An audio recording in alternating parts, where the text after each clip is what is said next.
Hello friend, नमस्कार। मैं आशीष अवस्थी अपने यूट्यूब चैनल शिक्षा पथ में आप सभी का हार्दिक स्वागत और अभिनंदन करता हूं। हिंदी की इस क्लास में आज हम संधि के विषय में दूसरी क्लास लेके आपके समक्ष आज मैं उपस्थित हुआ हूं।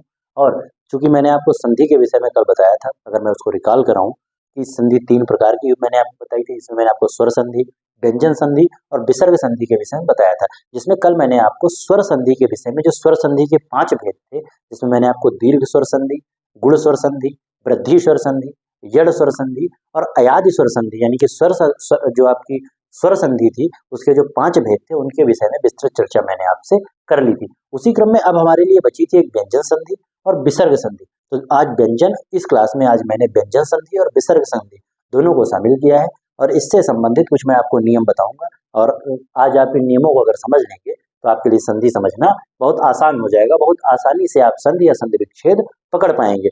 तो पहली चीज तो मैं एक चीज आपको और स्पष्ट कर दूं कि संधि के नियम तो मैं आपको यहाँ पे समझा दूंगा, लेकिन संधि पढ़ने का तरीका ये है। और संधि को अगर विस्तृत आपको हर प्रश्न को समझना है तो आप जितना ज्यादा संधि की प्रैक्टिस करेंगे, जितना ज्यादा इसके क्वेश्चंस की प्रैक्टिस करेंगे, आप बहुत आसानी से संधि को समझ पाएंगे। तो अगर मेरी राय आप मानिएगा तो पहली चीज तो मैं आपको नियम, जो भी आपके लिए महत्वपूर्ण नियम है और जहां से ज्यादातर प्रश्न उठते हैं, मैं नियमों की चर्चा आपसे कर लूंगा। लेकिन संधि की आप जितनी ज्यादा से ज्यादा प्रैक्टिस कर सकते हैं करिएगा, और प्रैक्टिस करने के बाद आप प्रश्नों को बहुत आसानी से बना पाएंगे।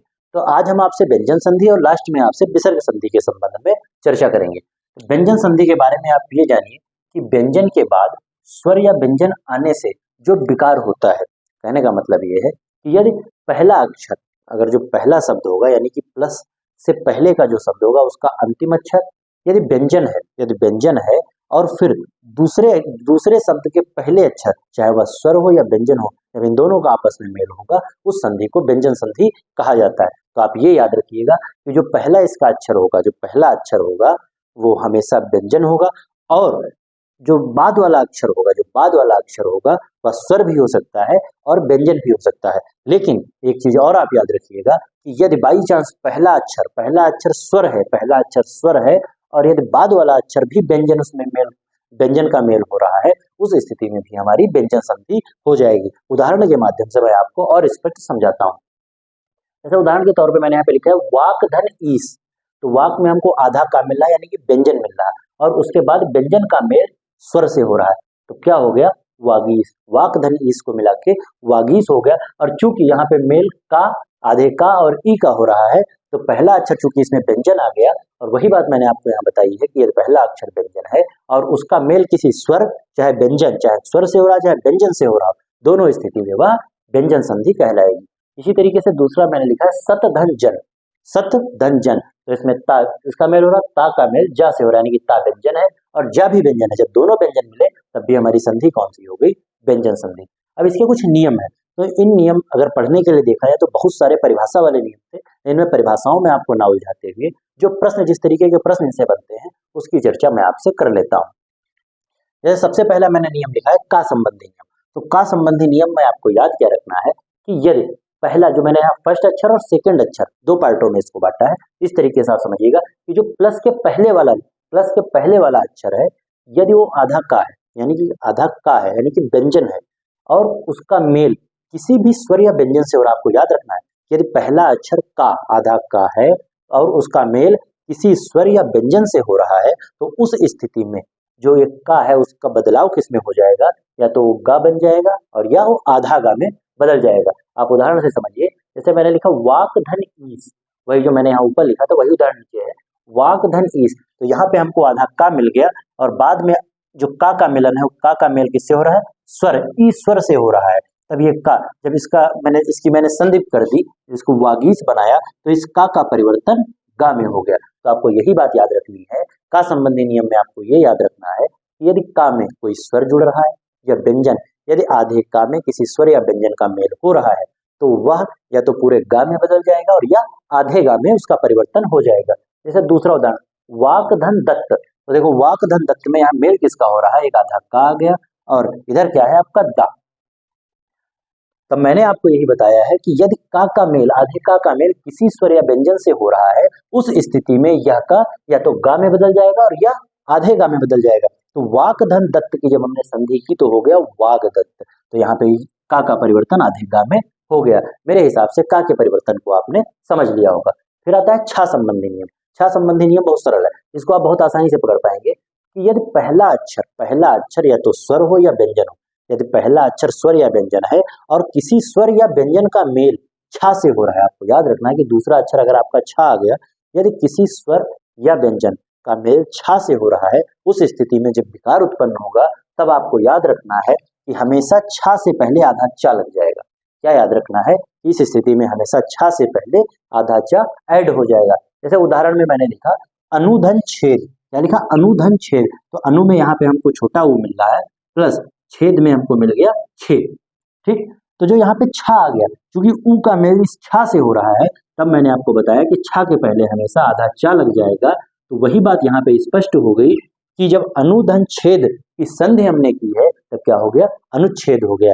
यानी कि यदि किसी स्वर या व्यंजन का मेल छा वर्ण से हो रहा है, उस स्थिति में जब उसकी संधि की जाएगी तब छा से पहले हमेशा आधा चा लग जाएगा। अगर मैं दूसरे उदाहरण में आपको समझाऊं तो वी धन छेद, तो वी में आपको पता है कि यहाँ पे छोटी ई आ गई और प्लस छा।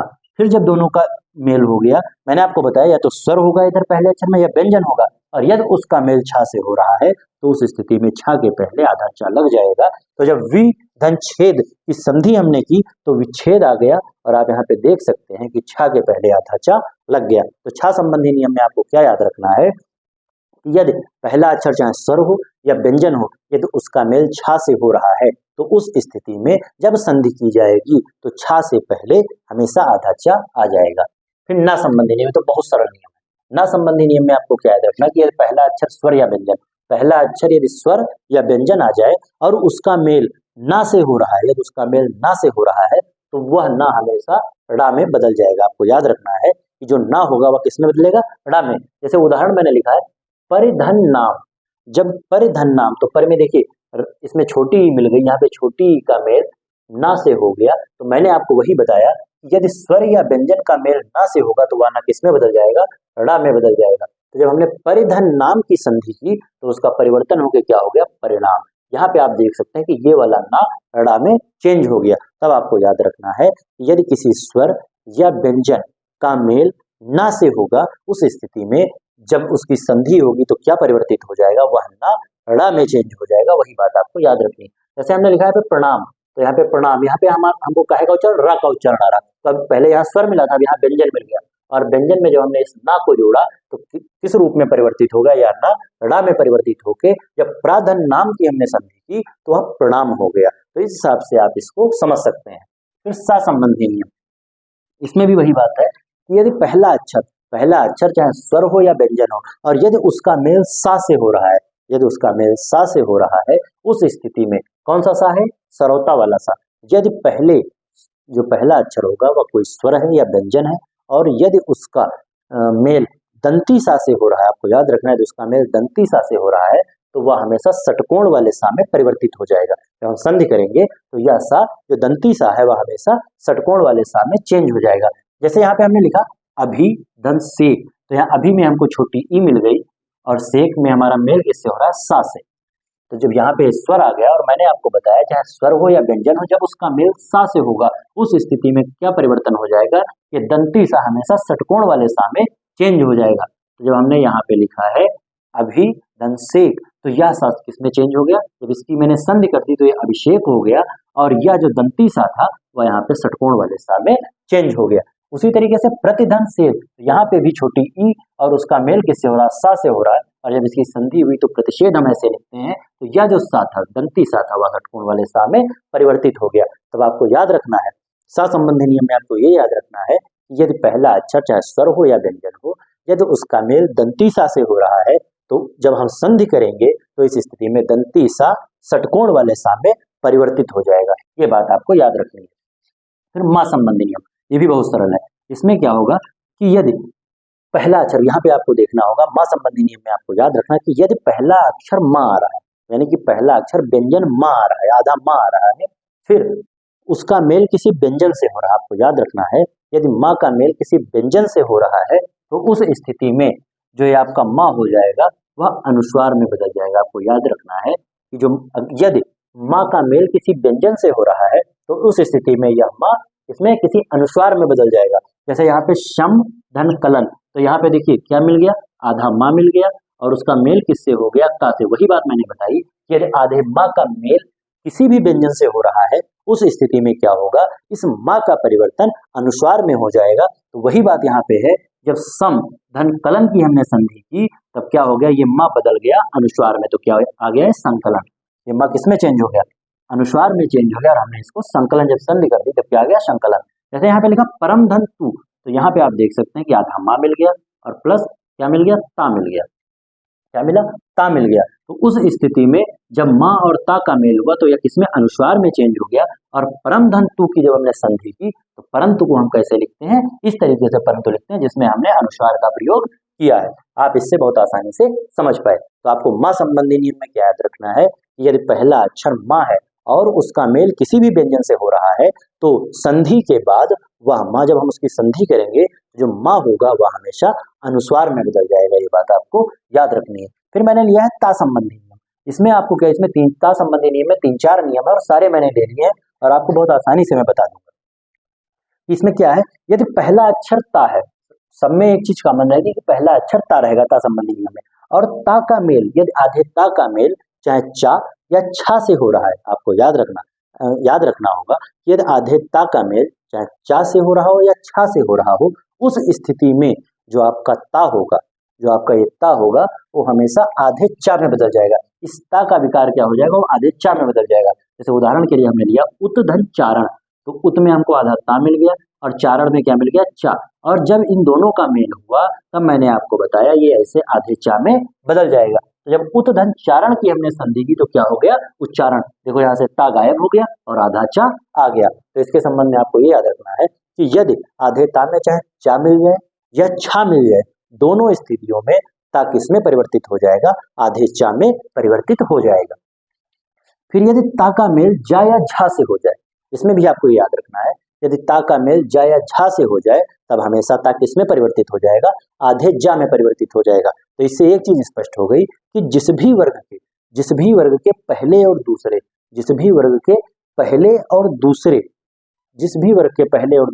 वर्ग का तो यहाँ पे नहीं है, आप फिर से समझिएगा कि यदि ता का मेल चा या छा से हो जाए तब हमारा हमेशा ता किस में चेंज हो जाएगा, आधे चा में चेंज हो जाएगा। और यदि इसी क्रम में चा छा के बाद आपका जा और झा बचा, तो यदि ता का मेल जा से हो जाए या झा से हो जाए, इस स्थिति में हमारा ता आधे जा में परिवर्तित हो जाएगा। जैसे हमने यहाँ पे लिया सत धन जन, तो यहाँ पे ता में क्या मिल रहा है, जा।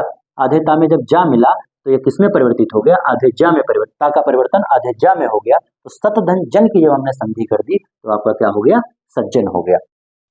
फिर इधर देखिए, यदि ता का मेल टा या डा से होता है, यदि ता का मेल टा या डा से होता है तो क्रमशः आपको याद रखना है, यदि ता का मेल टा से हुआ तो ता का परिवर्तन आधे टा में हो जाएगा, और यदि ता का मेल डा से हुआ तो ता का परिवर्तन आधे डा में हो जाएगा। आपको ये याद रखना है कि टा और डा के संबंध में याद रखना है, यदि ता का मेल टा से हो रहा है तब वह जो ता होगा वह आधे टा में चेंज हो जाएगा, और यदि ता का मेल डा से हो रहा है तो वह आधे डा में चेंज हो जाएगा। कौन चेंज हो जाएगा, ता चेंज हो जाएगा। इसके संबंध में आपको याद रखना है।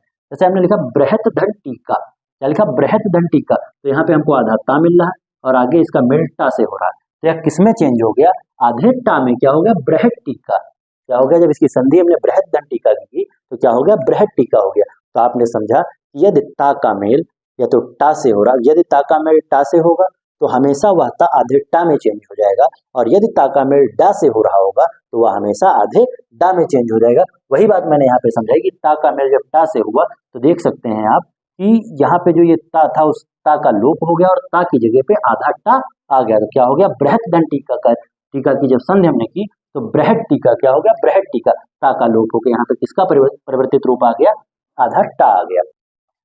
फिर यहाँ पे ध्यान देना कि यदि ता में ला का मेल हो रहा है, आपको याद रखना है, यदि ता में ला का मेल हो रहा है तो उस स्थिति में आधा ला हो जाएगा, ता का परिवर्तन आधे ला में हो जाएगा। जैसे उत धन लास, यहाँ पे आधा ता मिल गया और आधे ता में किसका मेल हो रहा है, ला का, तो उस स्थिति में इस ता के स्थान पे कौन आ जाएगा, आधा ला आ जाएगा। तो आप देख सकते हैं उत धन लास की जब हमने संधि की तो क्या हो गया, उल्लास, यहाँ ता की जगह पे आधा ला आ गया। फिर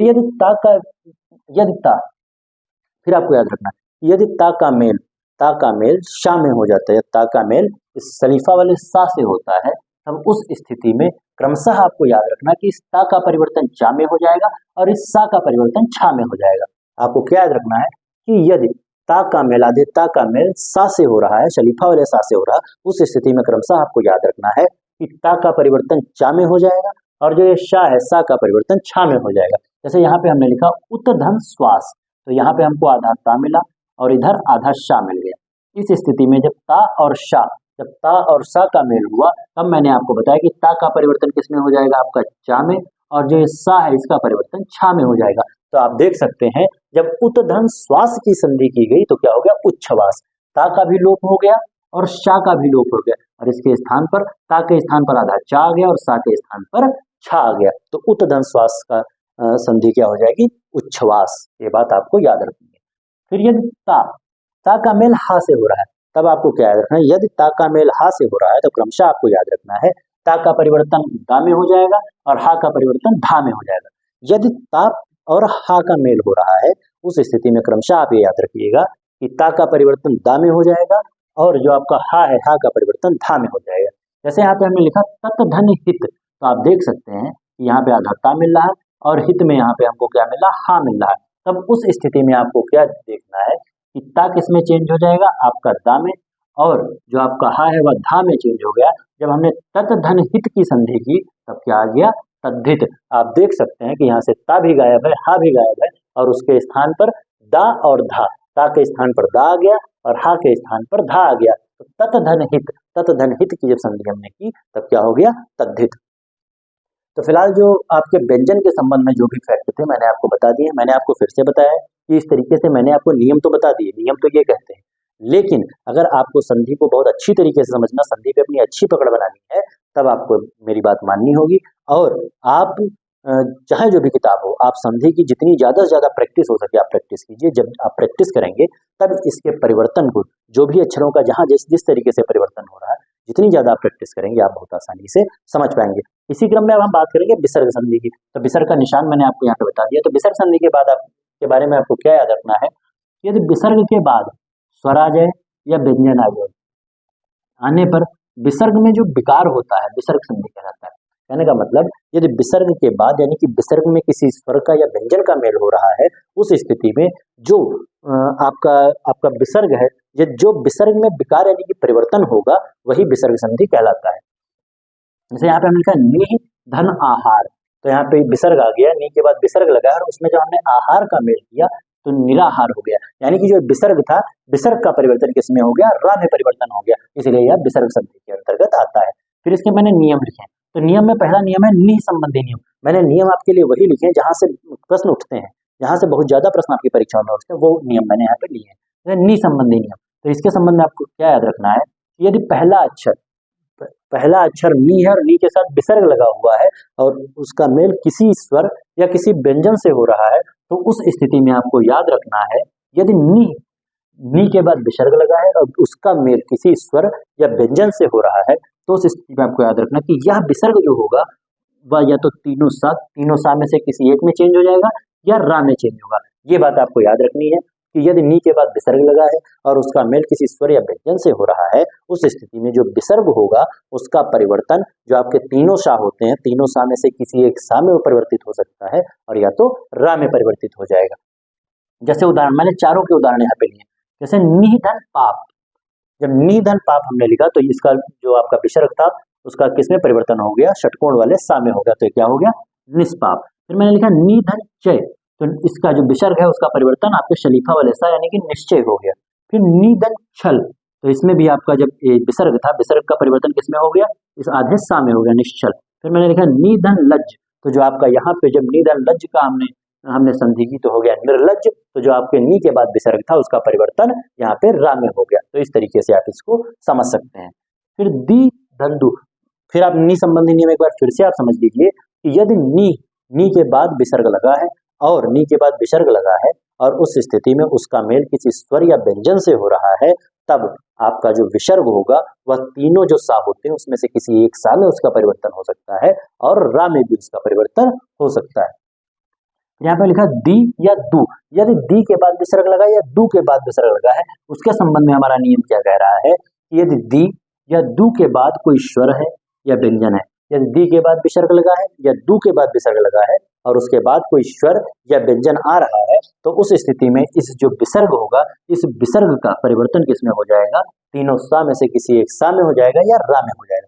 तो नी और दू के संबंध में आप दी या दू के दू संबंध में आप यही बात याद रखिएगा कि यदि नी के बाद विसर्ग लगा है और उसके बाद चाहे कोई स्वर आ जाए या व्यंजन आ जाए, तो उस विसर्ग का परिवर्तन तीनों सा में से किसी एक सा में हो सकता है और रा में हो सकता है। और वही बात यहाँ भी लागू होती है, यदि दी या दू के बाद विसर्ग आ रहा है और उसका मेल किसी स्वर या व्यंजन से हो रहा है, उस स्थिति में उस विसर्ग का परिवर्तन किसमें हो जाएगा, जो आपके तीनों सा होते हैं उसमें किसी एक सा में हो जाएगा और या तो रा में हो जाएगा। जैसे यहाँ पे हमने लिया है दूधक शासन, एक उदाहरण मैंने लिया है दूधन शासन, तो जब इसकी संधि की गई तो जो ये आपका विसर्ग था, विसर्ग का परिवर्तन इस सा में हो गया।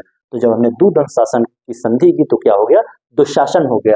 तो जो ये विसर्ग था तो विसर्ग हट के क्या हो गया, आधे सा में परिवर्तित हो गया। तो यही परिवर्तन आपके विसर्ग संबंधी परिवर्तन थे।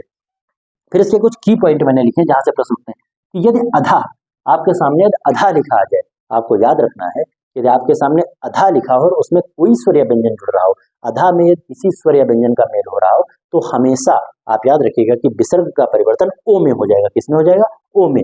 जैसे हमने यहाँ पे लिखा है अधा धन तन, तो यहाँ पे अधा आ गया और अधा के बाद व्यंजन आपको कौन सा मिला, ता। जब दोनों का हमने मेल किया तब वो ओ में चेंज हो गया, विसर्ग जो था वो ओ में चेंज हो गया और क्या हो गया, अधोतन। तो अधा के बाद चाहे कोई स्वर या व्यंजन का मेल हो रहा है, उस स्थिति में विसर्ग ओ में चेंज हो जाएगा। ये बात आपको याद रखनी है।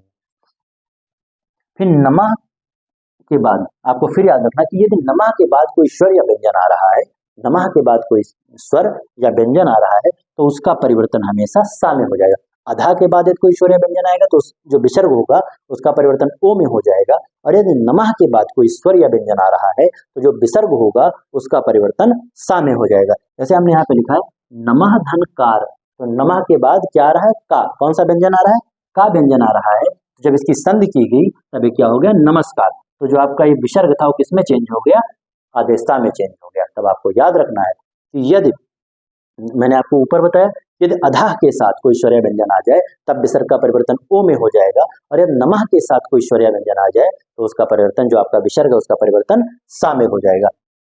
फिर भा के साथ आपको याद रखना कि यदि भा के साथ कोई स्वर या व्यंजन आ जाए तब आपको याद रखना है कि यदि भा के साथ कोई स्वर या व्यंजन आ जाएगा तो हमेशा किसमें चेंज होगा, जो आपका विसर्ग होगा। यदि भा के साथ कोई स्वर या व्यंजन आ गया तो विसर्ग हमेशा या तो आपका दंती सा में चेंज हो जाएगा और या षटकोण वाले सा में चेंज हो जाएगा। जैसे यहाँ पे मैंने लिखा है भा दन कर, तो यहाँ पे भा के साथ क्या आ गया, कर। तो कौन कौन सा, एक विसर्ग और प्लस का मेल हो रहा है। इस स्थिति में जब का मेल हो रहा है इससे, तो मैंने वही बात आपको बताई कि यहाँ पे जैसे भा और धन का आ गया, तो मैंने आपको बताया यदि भा के बाद विसर्ग लगा है और उसका मेल किसी भी स्वर या व्यंजन से हो रहा है, तो उस स्थिति में जो यह विसर्ग होगा या तो दंती सा में चेंज हो जाएगा या षटकोण वाले सा में चेंज हो जाएगा। तो भा और उसके बाद यदि कोई स्वर या व्यंजन आ गया तो यहाँ पे भा धन कर जब हमने मिला के संधि की तब क्या हो गया, भास्कर। क्या हो गया, भास्कर। तो यहाँ पे आप देख सकते हैं कि जो यहाँ पे भा के बाद विसर्ग लगा था उसका लोप हो गया और उसका परिवर्तन किसमें हो गया, आदेशा में हो गया। तो भा धन कर बराबर आपका भास्कर हो गया। फिर अतः, ये तो बहुत आपके लिए आसान है। यदि अतः के बाद अतः लगा और अतः के बाद कोई स्वर या व्यंजन का मेल हो रहा है तो उस स्थिति में आपको कुछ भी नहीं करना है, कोई परिवर्तन नहीं होगा, सिर्फ जो आपका विसर्ग होगा उसका लोप हो जाएगा। आपको याद रखना है कि जब अतः के बाद कोई स्वर या व्यंजन लग जाए तो जो आपका अतः में विसर्ग लगा हुआ है इसका सिर्फ लोप हो जाएगा। जैसे अतः धन एव, क्या हो गया, अतएव। अतः धन एव मिला के आपका जब मैंने समझी की तो क्या हो गया, अतएव।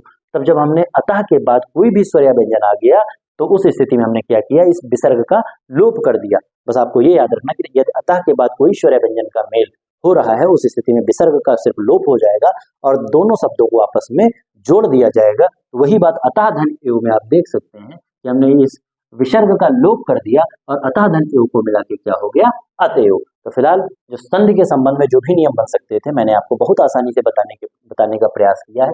आप इन जो मैंने 4-5-6 नियम, चाहे विसर्ग की उसकी व्यंजन की बात करें या विसर्ग संधि की बात करें, तो 4-5-6 नियम इन शब्दों के, इन अक्षरों के माध्यम से आपको बताए हैं। आप इसको ध्यान रखिएगा। लेकिन इसके साथ साथ आप जितनी ज़्यादा संधि की प्रैक्टिस करेंगे, संधि पर आपकी उतनी अच्छी पकड़ बन पाएगी। फिलहाल आज की क्लास को वहीं पर समाप्त करूंगा। अगर आपको मेरा वीडियो पसंद आए तो उसको लाइक कीजिए, शेयर कीजिए और मेरे चैनल शिक्षा पथ को सब्सक्राइब कीजिए। बहुत बहुत धन्यवाद। नमस्कार।